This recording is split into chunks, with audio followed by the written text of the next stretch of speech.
Hello, welcome back to The Pop, the Pittsburgh Opera Podcast. I'm your host, Matthew Hrdlicka.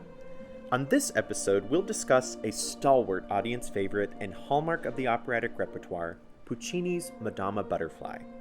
Returning to the Pittsburgh Opera stage for the 19th time, Madama Butterfly is a heart-wrenching tale of love, sacrifice, and betrayal. Set in early 20th century Japan, the young Cho-Cho-san defies tradition to marry American naval officer Pinkerton, believing in a future of happiness and devotion. But when Pinkerton's true intentions come to light, Cho-Cho-san is forced to make an unimaginable choice. Matthew Ozawa's trailblazing production reimagines the story through a contemporary lens, shedding light on its themes with striking visuals and innovative staging. Combined with Puccini's lush, soaring score, Madama Butterfly is a poignant exploration of hope, heartbreak, and the cost of love. For the first time, I'll sit down with Pittsburgh Opera Music Director, Maestro Antony Walker, to discuss the enchanting score of Butterfly. Hello, Maestro. Hello, Matthew. How are you doing? I'm great. How are you? Good. I'm pretty good. As we were talking about this, it's a beautiful spring day. Gorgeous. Today, finally. I think it's going to approach 70 degrees today. Yes. I mean, that in itself is a symphony of of joy. It certainly is. Very welcome. And Butterfly is sort of a perfect piece for this time of year.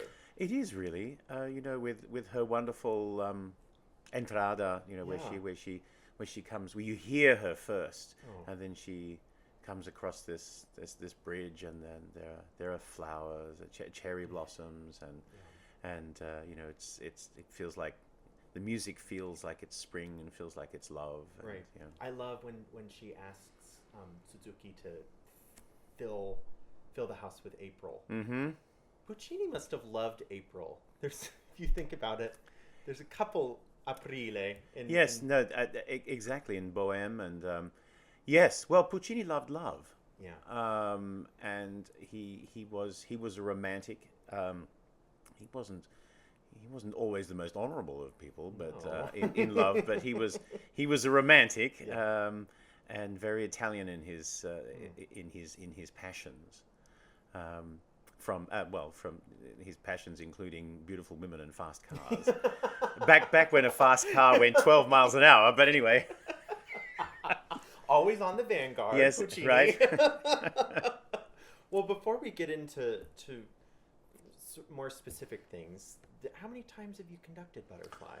It's only, I think this is the 8th production, so it's not as many productions as say, for example, Carasson has sung, or which is around about 23 productions, I believe. Yes, and there are a lot of people who have sung, who have sung either the role or the Pinkertons or the Sharplesses. Julius with Goro. Julius, exactly. who's a Goro par excellence. Yeah. But it at one point in my career I was conducting it quite a lot, and I thought, I'm going to say no to the next Butterfly, which I did. And I was happy about that. Now I haven't conducted it for about 4 years or so, and now I'm really enjoying getting back into it. It's funny because the first time I conducted Butterfly last century was in 1998. It was at Welsh National Opera. Oh wow! In a very specific production by German director Joachim Herz, and every measure literally had 2 or 3 or 4 directorial points put into each measure, and so singers would like move one step to the left. Something else would happen on stage, and it was affectionately referred to as opera by numbers, but it wasn't that. It was very well thought through, and it made for, like, every single performance was more similar than you could possibly imagine. It wasn't for every singer, but it was really fascinating, and it was almost the whole thing. It was virtually the La Scala version. So Oh, wow. my first experience with conducting Butterfly was conducting all the music of the Brescia version plus some. And so when I come back to this now, it feels completely normal Sure. to conduct all this extra music. Sure. Because it's 5 versions, I believe, have existed of Butterfly. Right, and some basically there are like three main versions, Right. because a couple of them are just almost indistinguishable. Yeah. Yeah. Yeah, and it's interesting because Puccini, who was so famous for being so self-critical and revising things, not quite in the same way as Beethoven did, but this with Butterfly, he was really revising it so much. But in the end, it was a Frenchman, I can't remember the director's name, but when it was being performed in Paris, who suggested the additional cuts that turned it into the standard version, which is still very fine. It's just It's pure glory. I mean, from the first that first motive, it just grabs you right in. I mean, I have a special relationship with the piece myself. Butterfly is what started my whole journey in opera. I was 5 years old and I was Dolore. Yes. And I mean, maybe I wasn't your normal 5-year-old. I've sort of never been your typical person, and I'm okay with that. But I remember hearing the first motive and just, oh my God, it just grabbed me. It's never let go. Yeah. This is the first time, I think I mentioned this to you, this is the first time I've interacted with Butterfly since that's right. 2004. That's right. 20. Yeah. It'll be 21 summers ago. That's extraordinary. Yeah. Well, yes, I mean, I guess in a way, Puccini set us both off on our operatic journeys of love, because it was when I sang The Shepherd Boy in Tosca when I was 12 years old, at the Sydney Opera House, and that's what made me fall in love with the art form. Yeah. So Puccini can do that to people. Right. Puccini is a very easy way into opera for people who don't know anything about opera, because his melodies are gorgeous. Puccini wears his heart on his sleeve, so it's easy to understand what's going on just by listening to the music, even if you don't understand Italian. Right. And he understands how to he has a wonderful palette of colors that equate to emotions, and so you hear a Puccini opera and you hear a particular color and you think, oh, that's this emotion, and you don't think about it, you just know. In the way that not many composers really can do, to that degree of finesse and success. Right. Well, and he was so efficient dramatically. I mean, he really, really knew how to carry a narrative effectively. Yes. Efficiently. No, that's right. And sometimes when people think of opera, they think of these sort of like long-winded arias or extended scenes, choruses that are, for 10 minutes and then, but the drama is static. Right. And Puccini turns all that on its head and just trims it down to the bare essentials and makes sure that each dramatic moment is treated really clearly, and very dramatically. So I mean, the end of the Butterfly is a great example. Just that moment of her suicide is devastating. Oh God. And then what precedes it is Trouble running in to his mother, and that's devastating as well. Goosebumps. No, absolutely. Yeah. And it's wonderful because thinking back, we were talking before, and you had listed a couple of moments that you loved, and that were that made an impression on you, that touched your heart. Yeah. And then I was thinking, oh yeah, and then there's this and this and this and this, and that's quite an amazing thing about an opera, where you have at least 5, 6, 7, 8 moments that really touch your heart, in a profound way. Some of my favorite moments, I have to say, the Butterfly's entrance, the entrada, is extraordinary because we hear her before we see her. Yeah. So Puccini so cleverly creates Butterfly's, beautiful soul. This like celestial plane she enters on.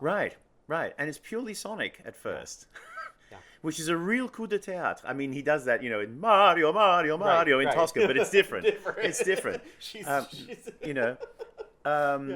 And of course, Butterfly is accompanied by this pillow of female choristers, this cushion pillow. Yeah, and it's a really brilliant coup de théâtre. And so all of us are just in ecstasy, before we even see her.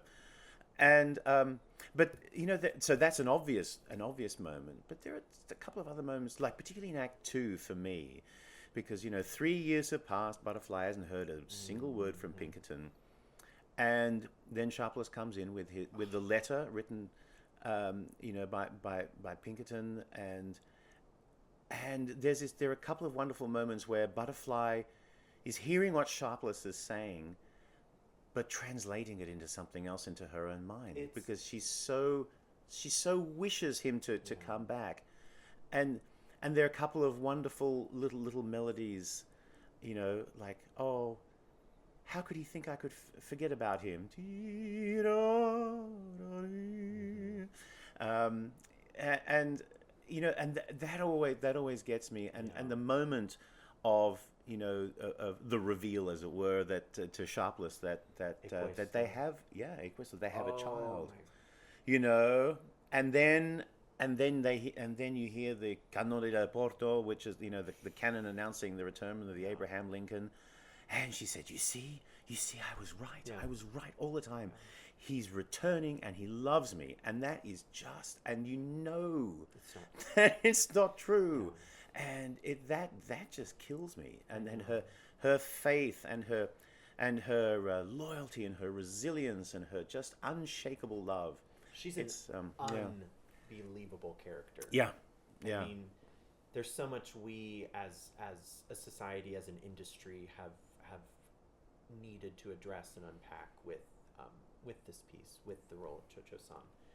But no matter what, her character, her story will grab you in a way I dare to say no other piece will, because of this unwavering belief and resilience that he still loves me, still mine. It all will be well, and the end, She really, so the whole role of Cho-Cho-san, dramatically it's its own mountain, and then vocally it's another mountain. It's so difficult, and she really has to transform almost entirely over the course of an evening. Right.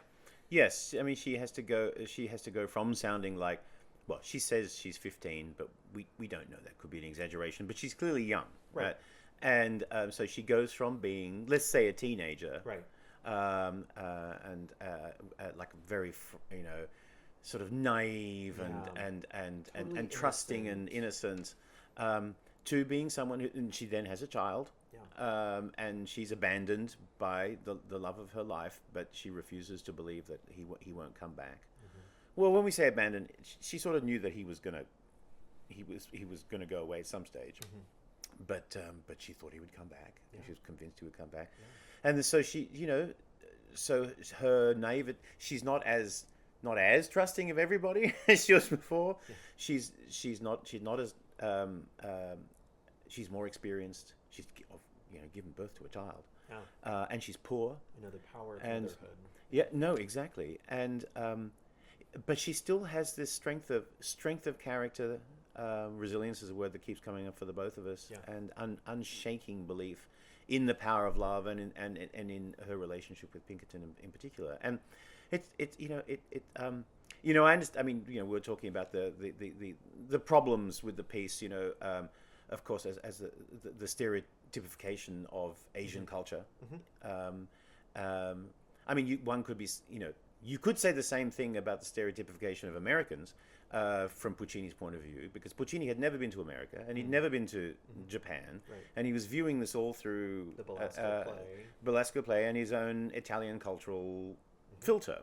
So, yes, there are problems, associated with that in Butterfly, but there are problems associated, with sort of colonialization and all throughout opera. Yeah. Orientalism, the issues surrounding that. Pieces like Pearlfishers, Lakme, Turandot, and also, I'm just about to conduct Louis Samiller. Yeah. Right? And so there's nothing much in Louis Samiller that suggests the Austrian Tyrol in Verdi's musical language. There is more that suggests Japanese culture or Asian culture, much more He went to in Butterfly than there is in Right. And so I think we have to have these conversations, but we also have to also think, okay, well, there are some great works of art that come from a very specific point of view, i.e. the creators had a very specific view about what they were writing about, simply because they come from their culture and they didn't know the other culture. Lucia Lammermoor is another one. Walter Scott is very, very different from Donizetti. Right. We need to talk about these issues, and we need to try and come up with 21st century solutions for what can now seem to be problematic or disrespectful. We absolutely have to do that. Yeah, totally. And I mean, that's the amazing thing that we have with this production here in this cast, and that has been really, really, for us coming back to a piece, it's been really nice to see that happening, and it makes this incredible music we're experiencing all the more special, I think. Yes. I do too. I mean, just re-examining Butterfly through a different part of the prism is a really fascinating exercise, and having an all Japanese American creative team is just absolutely marvelous. Really and showing all of us, me included, obviously, different ways to approach the piece, different ways of explaining the cultural specificities that are perhaps not followed through with as much integrity in the pieces in the past as they can be now. Right. So it's all good, and it's all in the service of the drama, and in service of the respect for the piece, and also respect for the the culture that is being portrayed in the piece. And I go back to the work Puccini did to really create this environment. I mean, musically, his use of Japanese pentatonic scales, folk melodies, through the guise of his iconic Italian lyricism, I think is what really does ultimately bring people back to the piece. Is this really incredible musical landscape. No, it's true. It's very rich, and the moments where Puccini really wants to make a point about a butterfly and her Japanese heritage and culture, he introduces these. And there are lots of points in time where Butterfly is, like, for example, she's explaining to Pinkerton about her life, and you get a lot of pentatonicism. You have colors that evoke a more Japanese sound, at least to a Westerner, and they're all. It's not a cheap trick. It's actually used to underscore something that Puccini found, very very important, and he uses it in service of trying to make clear the cultural differences between Pinkerton and Butterfly. Even by putting in, like, on Pinkerton's side, the national anthem, which was then the naval anthem. So it doesn't have now it has, and that's another story as well, the resonances of this piece now, as opposed to when it was written, are very different. And one obvious thing is that people now hear, the U.S. national anthem, and they think, oh my goodness, they recognize it immediately. But it wouldn't have been recognized as such, back in the day. I mean, when it was first performed in 1904 at La Scala. How many people in the audience would have even understood that it was not only not the national anthem, but it was the U.S. Navy anthem? And so they wouldn't have had the same, like, their ears wouldn't have pricked up in the same way ours do, but they just would have heard it as being a theme that sounds martial, even though it's in 3/4. Such a fascinating point, and they would have associated that with Pinkerton, as they would have associated the pentatonicism with Butterfly, and they're just they're two halves of the same thing. That is a really fascinating dissection of there really were no mistakes in what Puccini was doing. He was trying to be as authentic as possible with the representation of both cultures, which were foreign to him. And he's not interested so much in making a political point, I don't think. It was more an emotional point in the service of the drama. It's just like two people can love each other, but there are like walls going up, or barriers that are not to do with their love per se, but possibly there's certainly due to their different expectations of what their relationship was. That's very clear. But and America was seen as the modern world, right? The modern culture, and Japan was seen as an ancient culture, and so it's more. I mean, that is a political statement in itself, I suppose. But it's that's a bigger thing. It's also it's all in service of, again, the drama vis-a-vis the nature of the relationship.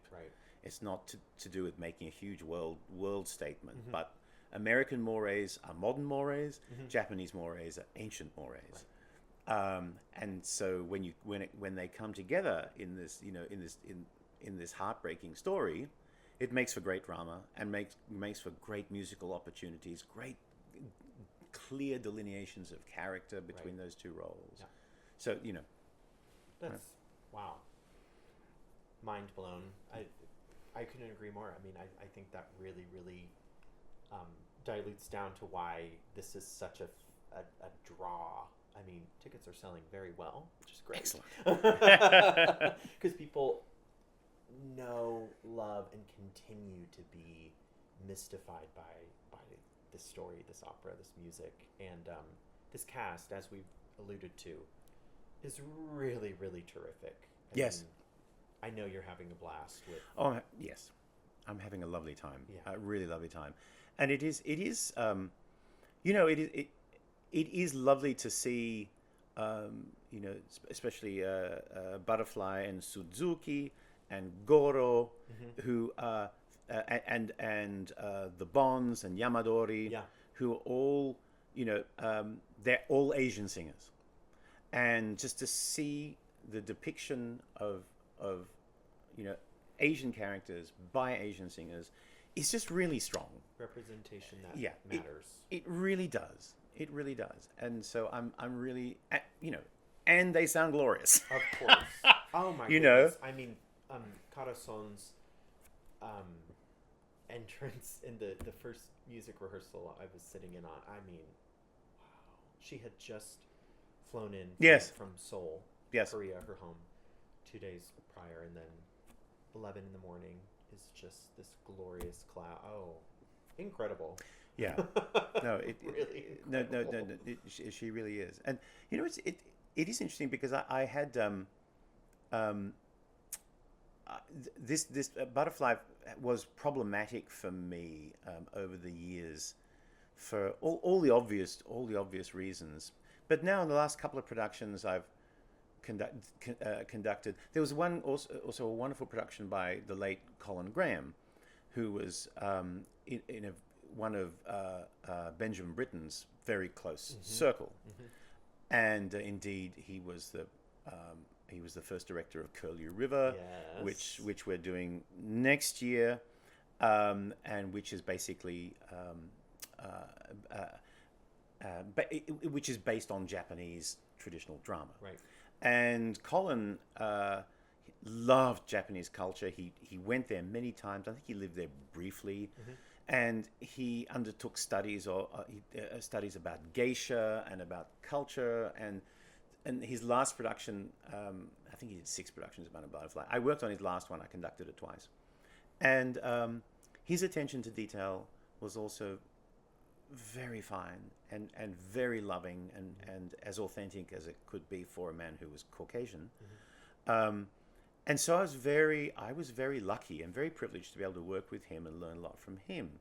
And then so going from that production, which was sort of quite traditional, now working on Matthew Ozawa's production, which has elements of traditional and then elements of 21st century in it, and is also really trying to, it gets under the skin of this from the point of view of a Japanese American experience.